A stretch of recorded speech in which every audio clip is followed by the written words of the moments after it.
ठीक है, ये कौन सा वाक्य है? कर्तृवाच्य। कर्तृवाच्य में ये साधारण रूप से ये कर्तृवाच्य है। तो यहाँ पर फैक्ट ये क्या है? अहम कर्ता। क्या है ये? कर्ता है। कौन से विभक्ति में है? प्रथमा विभक्ति में, है ना? ये क्या है? विद्यालय ये कर्म कर्ता है, तो ये क्या है? कर्म है। ये कौन सी विभक्ति में है? द्वितीया में। और ये कर्म है, क्रिया है, और सामान्य रूप से लट लकार है ना? धातु, मूल धातु क्या है इसमें? गम धातु। समझ में आया? गम धातु। अब इसको यहाँ पर देखो, कर्ता दिख रहा है, तो कर्ता है वहाँ, कर्ता उक्त है, तो ये क्या है? कर्तृवाच्य। ठीक है, जहाँ पर कर्म उक्त हो जाएगा वहाँ पर कर्मवाच्य हो जाएगा, वहाँ कर्ता नहीं रहेगा, मतलब कर्ता रहेगा लेकिन उस हिसाब से। ठीक, अगर ये सिर्फ ये वाला वाक्य ना रहता तो क्या, मतलब विद्यालय पद नहीं रहता तो क्या होता? अहम गच्छामि, उसमें कर्म है? नहीं है। कर्म नहीं है तो वो किस में जाएगा? भाववाच्य। समझ में आया? तो कर्ता, कर्म और भाव, जहाँ कर्म नहीं है जिस वाक्य में, वो क्या हो जाता है? अब फैक्टर क्या है? एक जो है कर्ता, कर्तृवाच्य अगर कर्मवाच्य में आएगा या फिर भाववाच्य में आया तो क्या होगा? मया विद्यालयम गम्यते। ये तो बहुत सरल से बोल दिया मैं आपको, लेकिन फैक्टर क्या हो रहा है? मुझे क्या जानना है? जड़ जानना है, क्या परिवर्तन हो रहा है, ताकि कोई भी, मतलब हमें क्या करना है? ये तीन चीज़ों को ही देखना है। अगर इतना बड़ा सा एक लाइन रहा, जैसे यहाँ पर अहम, गृहात्, वस्यानेन, उधर बैठो, वस्यानेन विद्यालयम गच्छामि, तो गृहात् वाला पद हो, वस्यानेन वाला पद हो, गृहात् में कौन सा विभक्ति हो रहा है? पंचमी। वस्यानेन तृतीया। तो वो किसी भी शब्द को नहीं देखना वाच्य परिवर्तन, किस शब्द को देखना है? सिर्फ और सिर्फ ये तीनों। ये तीनों अगर चेंज हो गया तो बीच में कोई भी पद रहे तो सिर्फ क्या करना है? बैठा देना। ठीक है, तो कर्ता में ये जो है ये प्रथमा में है, तो ये परिवर्तन होकर क्या हो जाएगा? तृतीया में हो जाएगा। प्रथमा जो था वो किस में आ जाएगा? तृतीया में। फर्स्ट काम ये है कि प्रथमा को क्या करना है? तृतीया करना है। तो अहम का तृतीया क्या है? मया। कोई भी पद रहे उसका तृतीया कर लेना है, फर्स्ट क्राइटेरिया। दूसरा है, क्योंकि ये कर्मवाच्य है, यहाँ पर कर्म है तो कर्मवाच्य में आएगा, भाववाच्य में तो आएगा नहीं, तो ये द्वितीय है। ठीक, कर्मवाच्य जब आएगा तब ये क्या हो जाएगा? द्वितीय का प्रथमा हो जाएगा। क्या हो जाएगा? प्रथमा। प्रथमा में क्या होता है? विद्यालय, विद्यालयम भी होता है, विद्यालय, सॉरी विद्यालय, विद्यालय, तो मया विद्यालय। अभी यहाँ पर जो क्रिया का जो बात है वहाँ क्या क्या होगा? क्या होगा इसमें? ये तो है अहम विद्यालय गच्छामि। क्राइटेरिया पहला था कि प्रथमा का परिवर्तन होकर तृतीया में आएगा, तो ये तृतीया में आ गया मया। दूसरा क्राइटेरिया था द्वितीय जो है कर्म में वो प्रथमा में आ गया, प्रथमा में आ जाएगा, तो ये हो गया विद्यालय। ठीक है, फिर गच्छामि, अभी क्रिया का भी परिवर्तन होता है, तो वो क्या, क्रिया का क्या परिवर्तन होता है? आत्मनिपदी। यहाँ पर मूल रूप क्या है? गम धातु लेना है। ठीक है, फिर मैंने क्या कहा? एक प्रत्यय जो होगा, कौन सा प्रत्यय? यक, य का हलंत, जब प्रत्यय जगह। फिर आत्मनेपदी का ते, वो रूप आएगा। ठीक है, ये सामान्य रूप है, हमें समझने के लिए आत्मनेपदी का ते ले लेते हैं।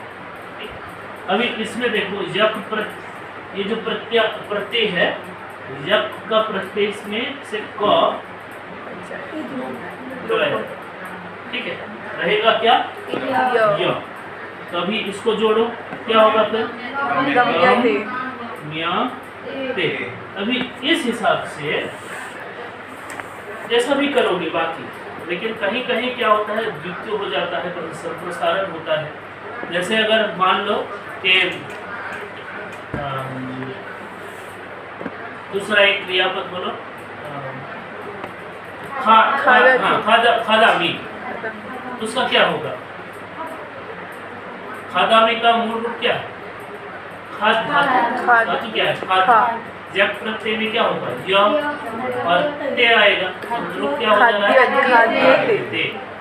है ना। इस तरह से हमें ये जानना है, गच्छामि का गम्यते, ये अगर जान लोगे तो कितना याद रखोगे? नहीं, हमें ये जानना है कि मूल रूप लेना होता है, यह लगाना होता है, तेरा। ठीक है, समझ में आया? फिर आप ये मया विद्यालय गम्यते, ये वाला पद आपका इसमें चेंज हो गया, कर्मवाच्य में परिवर्तन हो गया। अभी एक चीज ध्यान में रखो, क्रिया किस पर निर्भर होता है? कर्ता पर, कारक पर या विभक्ति पर? विभक्ति पर। जैसे देखो यहाँ पर कर्ता कौन है? अहम कर्ता है। यहाँ पर क्या हुआ है? वही कर्ता पद यहाँ क्या हो गया? यहाँ कर्ता परिवर्तन हो गया क्या? नहीं। कर्ता का तो विभक्ति परिवर्तन नहीं हो। ये यहाँ कौन है? ये कर्म है। हाँ? किसमें आता है? मतलब विभक्ति क्या है? द्वितीय है। ये इसमें क्या हो गया? प्रथमा हो गया। ये कर्ता बन गया क्या? नहीं, ये तो कर्म ही है। लेकिन ये वाच्य परिवर्तन हुआ तो ये प्रथमा आ गया, विभक्ति परिवर्तन हुआ। अभी हमें एक चीज ध्यान में रखना है, देखो विद्यालय है ना, यहाँ पर यहाँ सोचो, ये अहम के जगह पर अगर यहाँ वयम होता, वयम क्या है? ये गच्छामः, ठीक है। तो वयम विद्यालयम गच्छामः, परिवर्तन होकर क्या होगा? वयम की जगह त्वया, अस्माभिः, ठीक है। अस्माभिः विद्यालयः क्या होता? बोलो, गम्यन्ते। एक वचन या बहुवचन? नहीं, एक वचन। गम्यते ही होता। क्यों? क्योंकि प्रथमा के आधार पर क्रिया का परिवर्तन होता है। अगर यहाँ अहम विद्यालयान होता, ठीक है, अहम विद्यालयम लयान गच्छामि, बहुत सारे विद्यालय घूम के आए, तो अहम विद्यालयान गच्छामि, तो वहाँ क्या होता?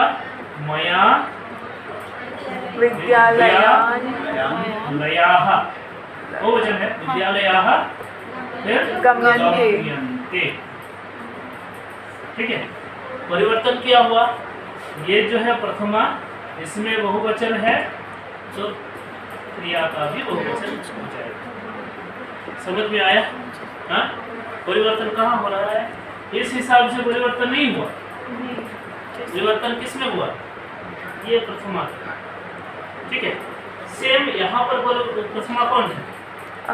ये जो है, ये है ना, तो इसके हिसाब से इसका परिवर्तन हुआ। वो कर्तृवाच्य है, ये परमवाच्य। कर्तृवाच्य में कर्ता के अनुसार होता है या परमवाच्य में विभक्ति के अनुसार होता है। हर एक जगह पर देखो, भाववाच्य में अगर ये मैं विद्यालय को तो चेंज कर दिया, सिर्फ अहम गच्छामि वाला लिखो, ठीक है, उसमें क्या होगा? इस हिसाब से भाववाच्य में सामान्य रूप होगा। ये यहाँ पर अहम रहे, वयम रहे, आवाम रहे, कुछ भी रह जाए, यहाँ कोई भी परिवर्तन नहीं। क्यों? कर्म ही नहीं है, प्रथमा ही नहीं आ रहा है इसमें, ठीक है। समझ में आया?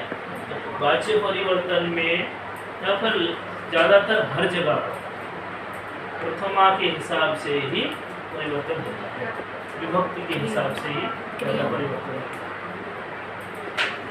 समझ में? ये है वाच्य परिवर्तन, जो उसमें